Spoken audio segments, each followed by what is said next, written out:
Bolton, who's our next speaker. Sue has been a long-term activist also in the social justice movements, and she's the Socialist Alliance candidate, not the candidate, the councillor in Moreland, and she's now in her second term, which was also a big struggle to get an outright socialist elected into councils. There's very few in Australia. And I guess the fact that she was able to get re-elected is also an indication of a lot of the grassroots work that has happened in Moreland, and there's many activists here who've played a critical role in putting forward a kind of people before profit centred politics, and Sue has become in lots of ways the tribute of the people in council. Now, the backlash for all the councils who initiated the debate and discussion around changing the date has been absolutely fierce. Mostly from a small, I would argue, maybe I'm from a small section of the population, mainly the elite and the media. The media fiercely attacked the councils. And I think what it also has done, it's shown really, it brought to the fore still the bigotry and some of the deep-seated racism that's existing in Australia, which people try to brush off. But I think this debate around changing the date has brought it to the fore, and we know now where we're at and how we can address that. So without further ado, I'll hand it over now to Sue Bolton.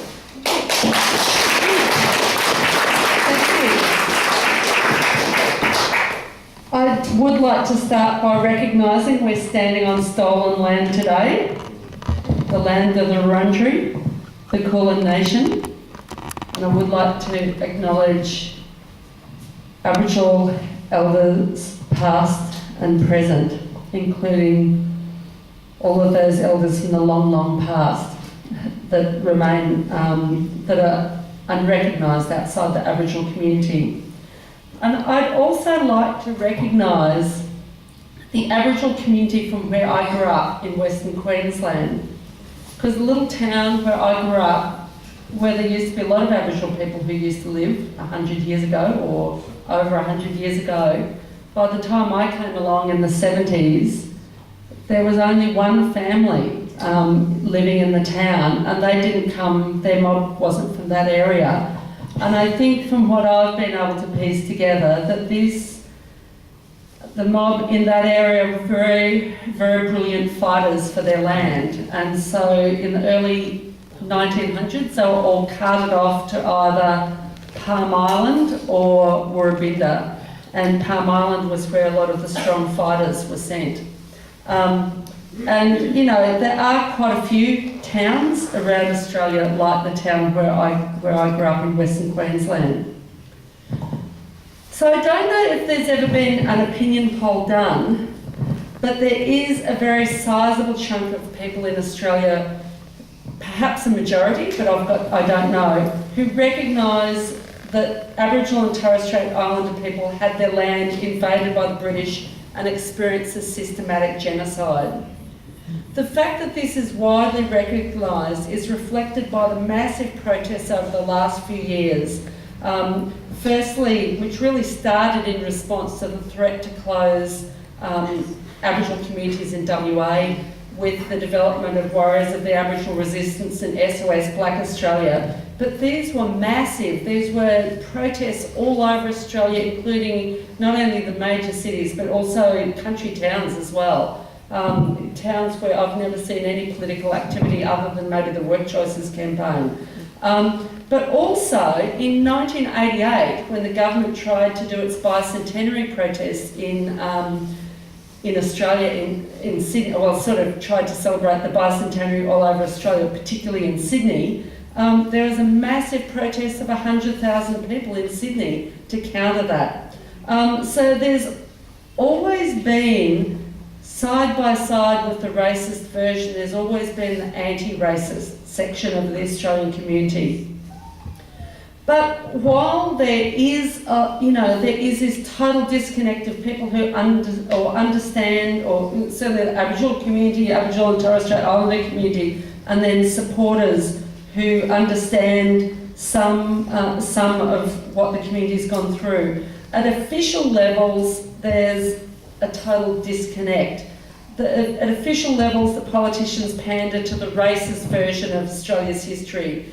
Now, in Australia, there probably were, it's probably before my time, but there would have been some large battles to win, even some of the tokenistic acknowledgement of Aboriginal people that we have in Australia today. So at most government functions, there is a welcome to country or acknowledgement of country.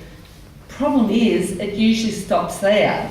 And even that's contested. Apparently Burundara councils banned welcome to country and acknowledgement of country, and Jeff Kennett did that as well in the 90s. But it stops there. So last year, Bill Shorten was asked on Q&A by an Indigenous man if he thought Australia had been invaded.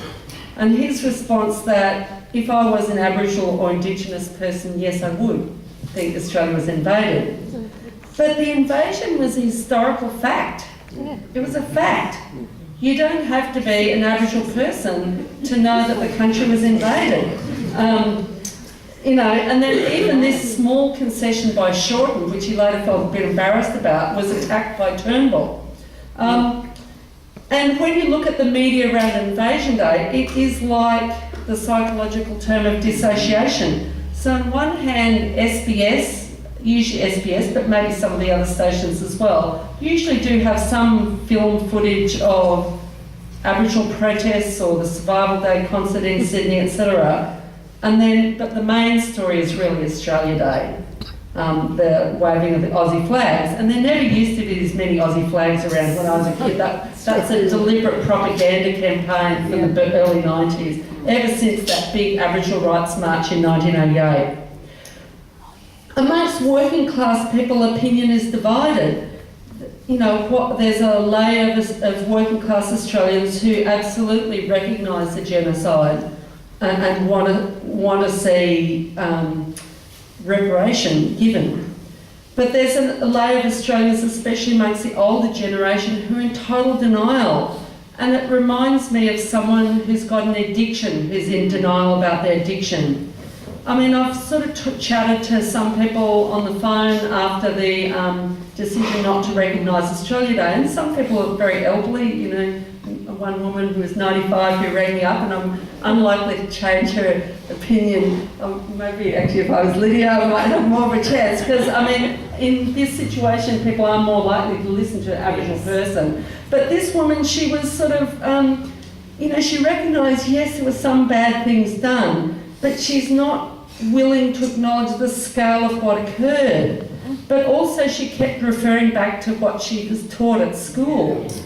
And, really the education system is responsible for a lot, as well as all of the other wings of government, etc. I had a shit education system around the history of Australia. I just learned about Captain Cook and all the white explorers and blah, blah, blah. And you'd think things would be better now, but I heard about some kids, my partner's grandkids at Craigieburn Primary School, and they were shown the rabbit-proof fence, and then also taught about Captain Cook and blah blah blah, and it was their mum who then later sat them down and said, do you realise what really happened? This is what happened, and so she filled in what the school hadn't told us. So this is 2017. But I think working class people do take their cue from the education system, the media and the politicians. So, I think, yes, there's ignorance and racism amongst working class people, but really the key culprits are the ruling class. I think there's no excuse for this denialism, because there's more and more recording of oral history through the Aboriginal community, as well as historical work, academic work by historians. After John Howard's History Wars, when he trotted out right-wing historian Keith Windshuttle to dispute the genocide, other historians went back through their footnotes and said him attacking them like that forced them to go back, and they actually discovered a lot more evidence. But really, it's like there's a guilty secret in Australia. Even in our popular films, there's little reflection of the frontier wars. we don't even have the equivalent of, the US Westerns. I mean, okay, yes, that's a racist version of history, etc. But there's not even that level of acknowledgement that there was a frontier war in Australia. So I sort of feel as if this is something which is very much repressed in Australia.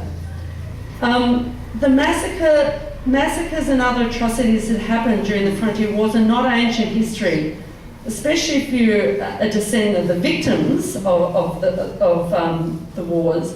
But most of society barely acknowledges the fact. Even I remember researching a talk for a conference once, and found out that the killing of a particular white grazing family that are racist in the district I grew up in had talked a lot about as the reason for why they were racist towards Aboriginal people. I found out actually really did happen, but it was in response to a big massacre of Aboriginal people. So it wasn't like just some wanton destruction. So this was within my parents' memories. And I really do think, as someone who actually comes from the bush, I really do think the parts of Australia where the wars ended most recently are where the crudest racist attitudes exist. In the cities, it's a bit more masked, especially in the southeast. It's a bit more masked because the massacres happened further ago. But I think in the bush, the attitudes are worse. The closer in proximity, because they had to use racism to force people to do terrible things to other human beings. Because that's why people have a humane instinct. You have to have an intense fostering of a racist culture to force you to do inhumane things, and that's really what happened. So there's also in this country a lack of marking of massacre sites. While there's a celebration of the explorers and so forth. And I heard an interview with Bruce Pascoe the other day, and he was talking about the tours he does somewhere around Malakuta of a particular massacre site, and he said the international tourists are all very interested, but the Australians are mostly very defensive. Some even arguing that this didn't happen. So when Moreland Council passed its motion that it not recognise the 26th of January as Australia Day, although it did squib it on citizenship ceremonies, so they're still on this day, I was trying to dramatise the scale of what happened by saying that this was like celebrating the Holocaust as Germany Day. And I do believe it. The Australian asked me the next day, did I stand by that statement? Yes, of course I do. Because I think that is what it's like. And a lot of Australians, not all Australians, but there's a lot of Australians who are still in denial about that. On the day of the council meeting, I think the letter from the Wurundjeri played a big role in the council taking its decision. I think the motion would have gone down if we hadn't received that letter. So that was really fantastic work by the Wurundjeri on that day. I also think that there's a lack of recognition of intergenerational trauma as a result of the genocide. Well, why is the ruling class so opposed to recognition of our history? I think there's a reason for this denialism, and it stems right back to the people who run society. And I think the reason the right wing are fighting to preserve the myths and denial of history is that they know the wealth of Australian corporations resulted from the dispossession. That's why they're so opposed to land rights, which could impinge on the development of mining companies plundering the wealth. Our industries in Australia have been based on ill-gotten gains. So all the big pastoral companies, basically their wealth was gotten from stolen land and also slave labour. Big companies like BHP, the big Australian, they gained their wealth from Australia's slave trade in the Pacific. So I think the acknowledgement of the genocide is political, and it's why some genocides are recognised and others aren't. I think we absolutely need to recognise Aboriginal and Torres Strait Islander freedom fighters from the frontier wars. I think the 26th of January should be officially recognised as a day of mourning. I've been asked what date should Australia Day be changed to. Well, I can't think of a date that you could celebrate Australia Day on it.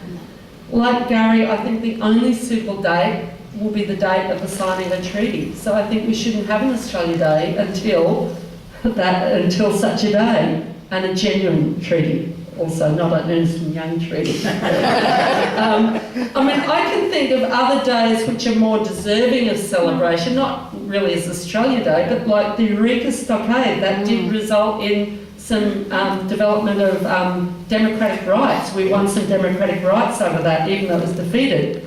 The winning of the 8-hour day, the victorious anti-conscription referendums. But they're not really like an Australia Day, but these are things that are actually worth celebrating. On one level, the Australia Day debate is just symbolic, dropping the date, renaming roads, getting rid of obnoxious statues. But we do have to recognise our history. So I think this is important. And so I think while it is good the decisions that councils have taken, which actually started with the Fremantle Council, our comrade Sam Wainwright in Fremantle, who started, so Fremantle Council was first in January, and then Yarra, and then Darebin, and then Moreland. But we've got to, I think we do have to further this process and take this up in other organisations so that we can force, get more organisations to come on board so that we can deal with history through fact and not fiction. I'll leave it there. Thank you.